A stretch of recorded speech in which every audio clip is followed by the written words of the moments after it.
எந்த ஆழ்வார் பத்தி பார்த்தோம்? திருமழிசை ஆழ்வார் பத்தி பார்த்தோம் இல்லையா? ஆழ்வார்கள் மொத்தம் 12 பேரு. அந்த 12 பேர்ல நம்ம திருமழிசை ஆழ்வார் பத்தி பார்த்திருக்கோம்.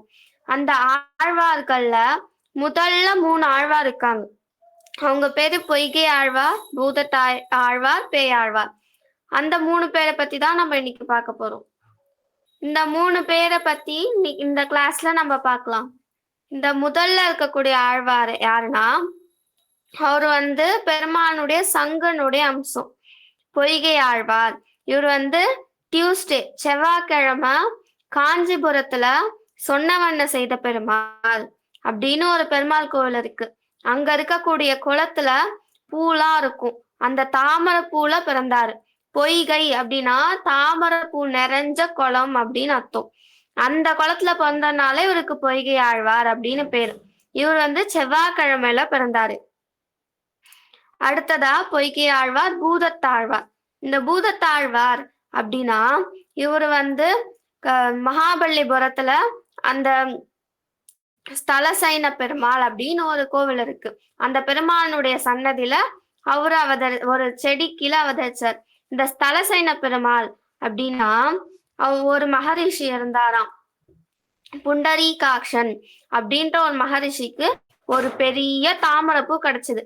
அதை என்ன பண்ணணும்? அதை பெருமாளுடைய திருவடியில பெருமாளுடைய கால்ல சேர்க்கணும் அப்படின்னு நினைச்சு அவரு யோசிச்சுட்டே இருந்தாரு, நம்ம பெருமாளுக்கு இதை சேர்க்கணும் அப்படின்னு. உடனடியாக நம்ம எங்க போய் பெருமாளை சேவிக்கலாம்? பெருமாள் எங்க இருப்பாரு? கடல் கடியில தானே, பார்க்கடல்ல தானே இருப்பாரு அப்படின்னு சொல்லிட்டு அங்க இருக்கக்கூடிய கடற்கரைக்கு சென்று அங்க போய் பாக்குறாரு. ஒரே தண்ணியா இருக்கு. இப்ப நம்ம எப்படி போய் பெருமாளை பார்ப்போம்? பெருமாள் தான் தண்ணிக்குள்ளார இருக்காரு அப்படின்னு சொல்லிட்டு யோசிக்கிறாரு. யோசிச்சோடனே இந்த தண்ணி எல்லாத்தையும் எடுத்துட்டு பார்த்தா பெருமாள் இருப்பான்னு சொல்லிட்டு கடல்ல இருக்க தண்ணிய போய் எடுக்கிறாரு. அப்படி ஏதாவது எடுக்க முடியுமா? அந்த தண்ணிய, கடல்ல இருக்க தண்ணிய எடுத்து கடலை வத்த வைக்க முடியுமா? அப்படி பண்ண முடியாது. உடனே பெருமாள் இதை பார்த்தாரு. ஏன் இவர் இப்படி பண்றாரு? நம்மளுக்கு திருவடியில புஷ்பத்தை சேர்ப்பதற்காக தானே பண்றாரு அப்படின்னு சொல்லிட்டு ஒரு சின்ன பையனா அந்த பூவை எடுத்து தன்னுடைய கால்ல, அதாவது பகவானுடைய திருவடியில வச்சுட்டு அந்த கடற்கரை மண்ணிலே படுத்துக்கிட்டார் பெருமாள். அந்த பெருமாளுடைய கோவில்ல ஒரு பூச்செடி இருந்தது. அந்த பூச்செடி கீழே தான் நம்முடைய பூதத்தாழ்வார் பிறந்தார். அவர் புதன்கிழமை பிறந்தாரு. எந்த நட்சத்திரத்துலனா ஐப்பசி மாசம்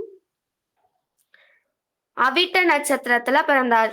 இப்படி பிறந்ததுக்கு அப்புறம் 3ஆவதா ஒரு ஆழ்வார் இருக்கார். அவர்தான் பேயாழ்வார். இந்த பேயாழ்வார் யாருக்கு ஆச்சாரியரா இருந்தாரு? போன கிளாஸ்ல பார்த்த திருமழிசை ஆழ்வாருக்கு ஆச்சாரியரா இருந்தார். இவர் நாந்தகம் அப்படின்ற வாளினுடைய அம்சமா பிறந்தார். இவரு வியாழக்கிழமையில ஐப்பசி மாசம் சதய நட்சத்திரத்துல அவதரிச்சார். எங்கன்னா பார்த்தசாதி கோவில் இருக்குல்ல, திருவல்லிக்கேணி, அது பக்கத்துல மயிலாப்பூர் அப்படின்ற ஒரு ஊர்ல அங்க இருக்கக்கூடிய பெருமாளுடைய சன்னதியில குளத்துல அவதரிச்சார். இவங்க 3 பேரும் அவதரிச்சு வளர்ந்துட்டே இருக்காங்க. வளர்ந்து பெரியவங்களா ஆயிட்டாங்க. பெரியவங்களா ஆயிட்டதுக்கு அப்புறமேட்டா பொய்கை ஆழ்வாருக்கும் பூதத்தாழ்வார், பேயாழ்வார் 3 பேரும் இருக்காங்க. இவங்க ஒவ்வொருத்தவங்க பார்த்ததில்ல. பொய்கை ஆழ்வாரும் பூதத்தாழ்வாரை பார்த்ததில்ல. அப்படி 3 பேரும் பார்த்ததே இல்லை. ஆனா இருக்காங்க, இப்படி ஒரு ஆழ்வார் இருக்காங்கன்னு கேள்விப்பட்டிருக்காங்க.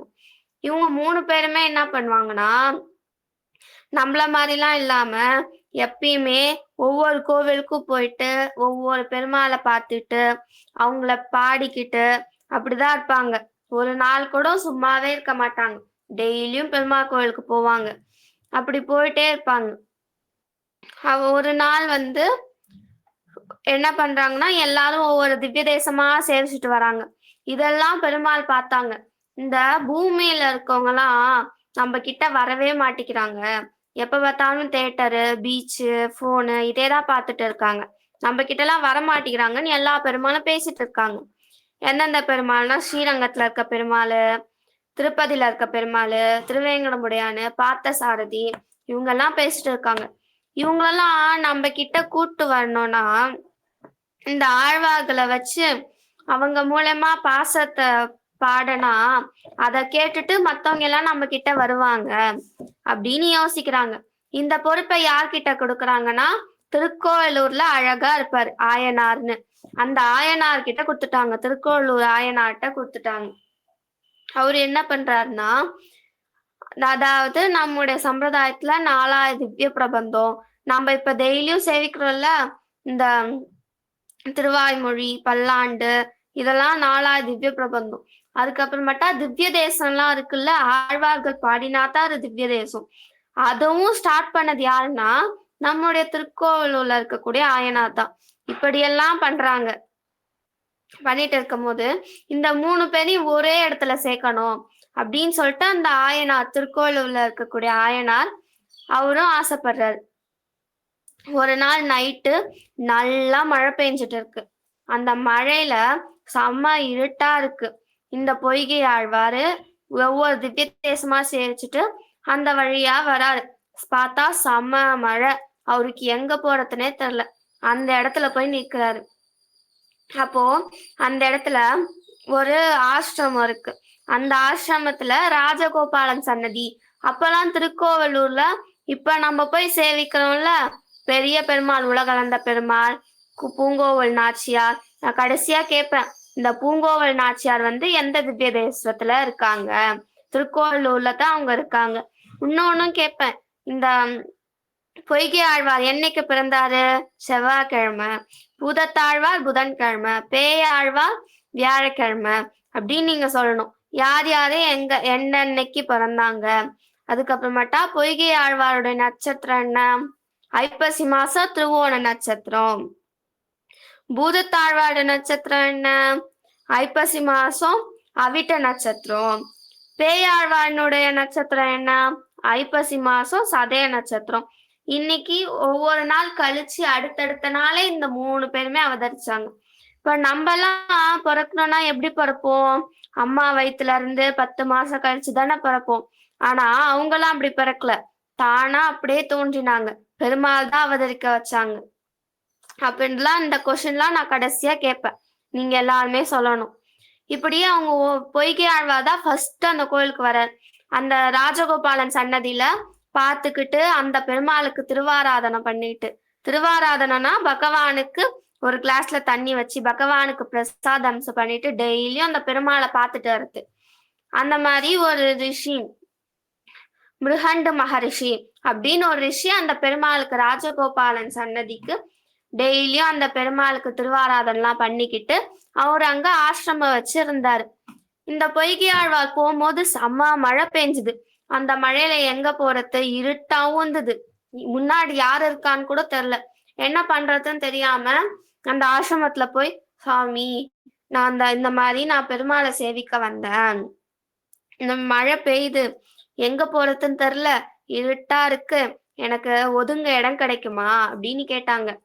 உடனே அந்த சாமியும், இங்க ஒரு ஆள் தாராளமா படுத்துக்கலாம், வாங்க சாமி இங்க வந்து படுத்துக்கோங்க அப்படின்னு சொல்லிட்டு ஒரு இடம் கொடுக்குறாரு. அது பேர் என்னன்னா இடைக்கழி. இடைக்கழினா தங்கக்கூடிய இடம். அதாவது திண்ணை, பழைய வீடுலாம் இருக்குல்ல, பழைய காலத்து வீட்டுல எல்லாம் வெளியில வச்சிருப்பாங்க. அந்த மாதிரி திண்ணையில படுத்துக்கோங்க அப்படின்னு விடுறாங்க. அப்படி விட்ட உடனே அவரும் படுத்துக்கிட்டார். கொஞ்ச நேரம் போகுது, அப்பயும் மழை நிக்கவே இல்லை. இருட்டாவே இருக்கு, விடியவும் இல்லை. அதே மாதிரி இப்ப பூதத்தாழ்வாரும் வராரு. அவரும் ஒவ்வொரு திவ்ய தேசமா சேவிச்சுட்டு இந்த ராஜகோபாலனை சேவிக்கணும் அப்படின்னு வராரு. வந்துட்டு அவரும் மழையில் நனைஞ்சிட்டாரு. இருட்டா இருக்கு, அவருக்கும் என்ன பண்ணதுன்னே தெரியல. மழையே நிக்கல. மறுபடியும் அங்க படுத்துட்டு இருக்க சாமியை கூட்டி கேக்குறாரு, நான் இங்க வந்து என்ன மழைக்கு ஒதுங்க ஏதாச்சும் இடம் கிடைக்குமா அப்படின்னு கேட்ட உடனே பொய்கை ஆழ்வா சொல்றாரு, இங்க ஒருவர் படுக்கலாம், இருவர் அமரலாம், 2 பேர் நம்ம உக்காந்துக்கலாம், வாங்க சாமி அப்படின்னு கூப்பிட்டு உட்கார வைக்கிறாங்க. 2 பேருக்குமே தெரியாது பக்கத்துல இருக்கிறது பொய்கை ஆழ்வாரு அப்படின்னு. இவங்களுக்கும் தெரியாது பக்கத்துல இருக்கிறது பூதத்தாழ்வார் அப்படின்னு. யாரோ ஒரு சாமி வந்து உட்கார்ந்து இருக்காங்க அப்படின்னு தான் நினைச்சிட்டு இருந்தாங்க. அதுக்கப்புறமேட்டா ரொம்ப நேரம் போகுது, மழையும் நிக்கல, இருட்டாவே இருக்கு, விடியவே இல்ல, நல்லா இருட்டா இருக்கு. கடைசியா பேயாழ்வார் வராரு. இந்த பேயாழ்வார் வந்து அவரும் நல்லா நனைஞ்சிட்டாரு, இந்த பெருமாளை பார்க்கணும்னு வரார். நல்லா நனைஞ்சிட்டு அங்க இருக்கக்கூடிய 2 பேர்ட்ட கேக்குறாரு, நான் மழையில் நல்லா நனைஞ்சிட்டேன், பெருமாளை சேவிக்கிறதுக்காக வந்தேன், மழையில ஒதுங்க ஏதாவது இடம் கிடைக்குமா அப்படின்னு கேட்டப்போ அங்க அங்க இருக்கவங்க சொல்றாங்க, ஒருவர் படுக்கலாம், இருவர் அமரலாம், மூவர் நிற்கலாம், ஒரு ஆள் அழகா படுத்துக்கலாம், 2 பேர் நல்லா உக்காந்துக்கலாம், 3 பேரு நம்ம நின்னுக்கலாம், 3 பேர் இருந்தா நம்ம தாராளமா நின்னுக்கலாம், வாங்கன்னு சொல்லிட்டு 3 பேரும் நின்னுட்டு இருக்காங்க. 3 பேருக்குமே தெரியாது நான் பக்கத்துல இருக்க ஆழ்வார் தான் அப்படின்னு. கடைசியா 4ஆவதா அவங்கள யாரோ இழுக்குறாங்க. அந்த 4 பேர் 3 பேர் நல்லா தாராளமா நிக்கலாம். ஆனா அந்த இடத்துல நிக்கவே முடியலையாம். ஏன்னா ஒரே இறுக்கமா இருக்காம். ஏன்னா அந்த இடத்துல இப்ப பெருமாள் வந்திருக்காரு. அது அந்த 3 பேருக்குமே தெரியாது. இருட்டா இருக்கு, யார் வந்திருக்கான்னு பார்க்க முடியலையா. இருட்டா இருந்தா என்ன பண்ணுவாங்க, விளக்கு ஏத்தி பார்ப்பாங்க. அப்பெல்லாம் லைட்லாம் கிடையாது, விளக்கு தான். அந்த விளக்கை ஏத்துறாங்க. முதல் ஆழ்வார் பொய்கை ஆழ்வார் எப்படி ஏத்துறாருன்னா, வையம் தகலையா வார்க்கடலே நெய்யாக, இந்த பூமி இருக்குல்ல, இந்த உலகம், அதையே அகல் விளக்கா வச்சு, இங்க இருக்கக்கூடிய கடல் இருக்குல்ல, ஓஷன், அதெல்லாம் நெய்யா வச்சு, சூரியன் இருக்காங்கல்ல, அத வந்து அங்க இருக்கக்கூடிய ஃபயர், அதாவது சுடரா வச்சு ஒரு விளக்கு ஏத்துறாங்க. பூமிய வந்து அகலா வச்சு, கடல்ல நீர் எண்ணெயா வச்சு, சூரியனை நெருப்பா வச்சு முதல் ஆழ்வாரு ஒரு விளக்கு ஏத்துறாரு. அடுத்ததா இருக்கக்கூடிய ஆழ்வாரு என்ன பண்றாருன்னா, அவருடைய ஞானத்தையே ஒரு அகலா வச்சு, அவருடைய ஞானத்தையே எண்ணெயா வச்சு, அதையே அவருடைய அன்பையே சுடரா வச்சு அவரும் ஒரு விளக்கேத்தார். 3ஆவதா இருக்கக்கூடிய ஆழ்வாரு யாரு வந்திருக்கத்த அப்படின்னு பாக்குறாங்க. பார்த்தா முதல்ல யார பாக்குறாங்கன்னா, திருக்கண்டேன் பொன்மேனி கண்டேன், அங்க இருக்கக்கூடிய தாயார் பேர் என்ன, பூங்கோவல் நாச்சியார். ஃபர்ஸ்ட் அந்த தாயாரை தான் பாக்குறாங்க 3 பேருமே. அப்படி அந்த தாயார் எப்படி இருக்காங்கன்னா, தங்க மாதிரி இருக்காங்க, கோல்டு மாதிரி அழகா ஜொலிக்கிறாங்க. திருக்கண்டேன் பொன்மேனி கண்டேன், முதல்ல அந்த தாயாரை தான் பாடுறாங்க. அதுக்கப்புறமேட்டா தான் பெருமாளை பாக்குறாங்க. அணிக்கண் அணுநிறமும் கண்டேன், அதாவது கருப்பா ஒரு திருமேனியை பார்த்தேன், அதுதான் பெருமாள். நம்ம கோவிலுக்கு போனனாலும், பெருமாளை கிட்ட போய் பேசினாலும், பெருமாளை போய் சேரனாலும் முதல்ல நம்ம தாயாரை தான் பார்க்கணும். இனிமேட்டு கோவிலுக்கு போனா தாயார் சன்னதிக்கு போயிட்டு தான் பெருமாள் சன்னதிக்கு போகணும், அதுதான் கிரமம். நம்ம தாயார் சன்னதிக்கு போகாம, தாயாரை சேவிக்காம எப்பயுமே பெருமாளை போய் சேவிக்க கூடாது, அது வந்து தப்பு, நம்ம அதை செய்யவே கூடாது. இனிமேட்டு எப்பயுமே இங்க இருந்து தாயார் சன்னதிக்கு போயிட்டு தான் பெருமாளை போய் சேவிக்கணும். அப்படி அதே மாதிரி இவங்களும் பண்றாங்க, தாயாரை சேவிச்சுட்டு அதுக்கப்புறமேட்டா பெருமாளை சேவிக்கிறாங்க. இங்க என்னன்னா 3 ஆழ்வார்கள் ஒன்னா இருக்காங்க, 3 பக்தர்கள் ஒன்னா இருந்தா அந்த இடத்துல பெருமாளே தானா வந்துடுவாரு. ஒரு இடத்துல உட்காந்து நீங்க எல்லாரும் உங்க ஃப்ரெண்ட்ஸ் கூட சேர்ந்து இன்னைக்கு இந்த மாதிரி ஆழ்வார் கதை சொன்னாங்க, இந்த ஆழ்வார் இப்படி பண்ணாரு, பெருமாள் கண்ணை வந்து வெண்ண திருடனா இப்படின்னு கண்ணனை பத்தி பேசிட்டு இருந்தா அந்த இடத்துல கண்ணனே வந்துடுவான். அதே மாதிரி நம்ம வந்து அந்த 3 ஆழ்வார்களும் ஒன்னா இருந்தனால பெருமாளே அங்க வந்து அவருக்கு உலகளந்த பெருமாளா, உலகளந்த பெருமாள் எல்லாருக்கும் தெரியும், 3 அடி நிலம் கேட்டார், அந்த பெருமாளா காட்சி கொடுத்தார். அழகா விஸ்வரூபம் எடுத்து பெருசா இருந்தார் அந்த பெருமாள்.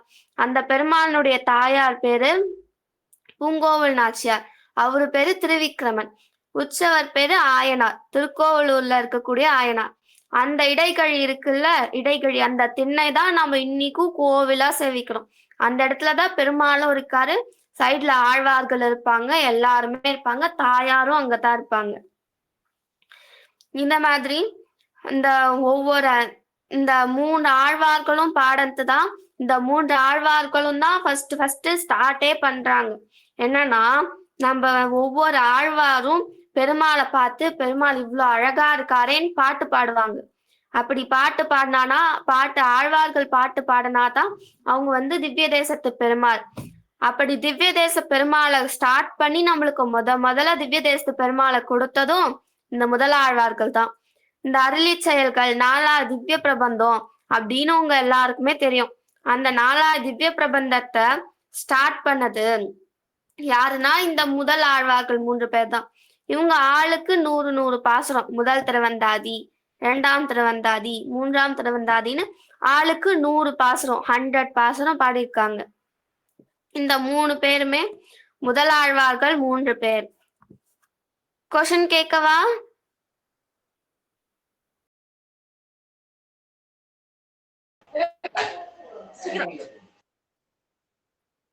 கேட்கலாம் சுவாமி.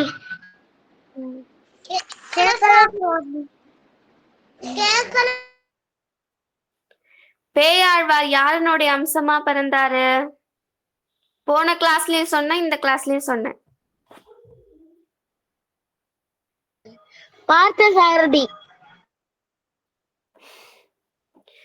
பேயாழ்வார் பகவான் பெருமாள் கையில இருக்கக்கூடிய வாள் நாந்தகம் அப்படின்ற வாளினுடைய அம்சமா பிறந்தாரு.